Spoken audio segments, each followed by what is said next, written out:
కోల్చారం కౌడిపల్లి మండలాల BJP party ముఖ్య కార్యకర్తల సమావేశం మండల అధ్యక్షులు పాతూరు దయాకర్ గౌడ్ ఆధ్వర్యంలో పోతంశెల్లిపల్లి హనుమా గార్డెన్లో ఏర్పాటు చేశారు.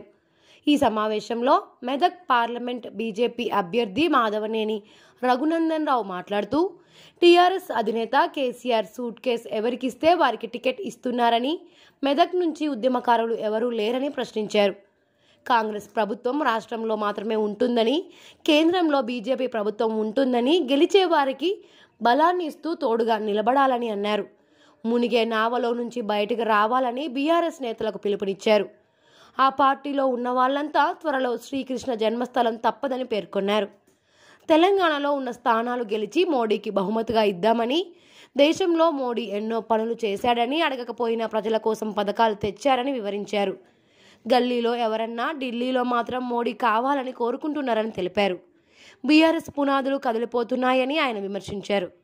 ఈ కార్యక్రమంలో మురళీ యాదవ్, వాల్దాస్, మల్లేష్ గౌడ్, వెంకటరమణ, కోల్చారం మండలం బీజేపీ అధ్యక్షులు పాతూరి దయాకర్ గౌడ్, కౌడిపల్లి బీజేపీ అధ్యక్షులు రాకేష్, ఇన్ఛార్జీలు, బీజేపీ కార్యకర్తలు తదితరులు పాల్గొన్నారు.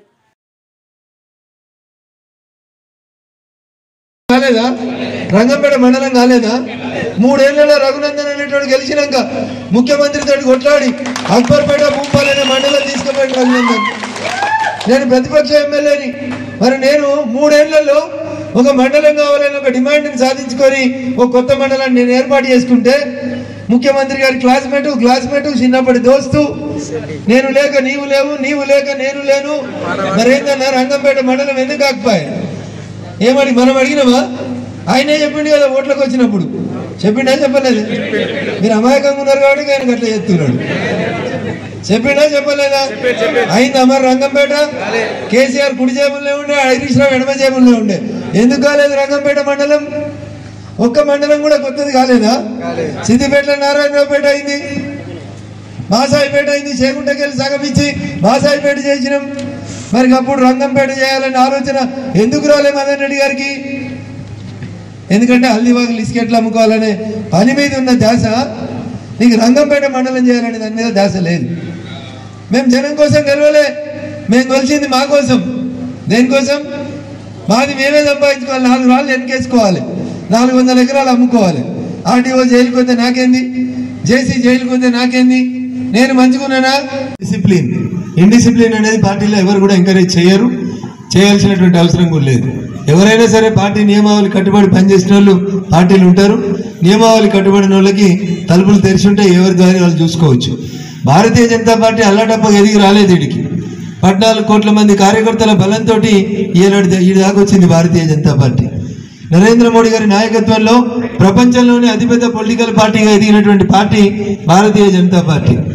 ఉంటుండొచ్చు గ్యాస్, నాకు మండల అధ్యక్షుడు రాలేదు, నాకు మొన్న బూత్లో ఇంకేమో రాలేదు, నేను కోరుకున్న ఆయనకి ఎమ్మెల్యే పదవి రాలేదు, నేను కోరుకున్న ఆయనకి ఎంపీ రాలేదు. చాలా మందికి చాలా బాధలు ఉంటాయి అట్లా. But once party has taken A decision, క్రమశిక్షణ కలిగిన కార్యకర్తలుగా అందరం కూడా ఆ నిర్ణయాన్ని అంగీకరించాల్సిందే, స్వాగతించాల్సిందే. ఎందుకంటే ఈరోజు నరేంద్రుడి నాయకత్వంలో భారతదేశం కీర్తి ప్రతిష్టల్ని ప్రపంచానికి పెంచినటువంటి నాయకుడు నరేంద్ర మోడీ గారు. ఇంతకుముందు ఎక్కడైనా ప్రపంచాలలో ఉన్నటువంటి అందరు అధ్యక్షులు వచ్చి, అన్ని దేశాల అధ్యక్షులు వచ్చి కూర్చుంటే భారత ప్రైమ్ మినిస్టర్ ఏడున్నాడు అంటే ఎక్కడో వెనుక వరుసలో కూర్చుంటుండే. ఇలా నరేంద్ర మోడీ గారు ఏడుంటే ఆడికి అమెరికా అధ్యక్షుడు, జపాన్ అధ్యక్షుడు, ఆస్ట్రేలియా అధ్యక్షుడు వచ్చి చైలా చేయగలిపి ఫోటో దిగిపోయేటువంటి పరిస్థితి వచ్చిందంటే ఇది ఎవరి గర్వకారణం? భారతీయులమైన మనందరికీ, భారతీయ జనతా పార్టీ నాయకులైన మనందరికీ కూడా గర్వకారణం. ఇది నరేంద్రుడు సాధించినటువంటి గొప్ప విషయం. ఎప్పుడో చికాగోలో నాడు స్వామి వివేకానంద పోయి నా దేశం విశ్వగురువుగా మరలాలని కలలు కంటే, నాటి నరేంద్రుని కలల్ని ఈరోజు సాకారం చేస్తున్నటువంటి నాయకుడు నరేంద్ర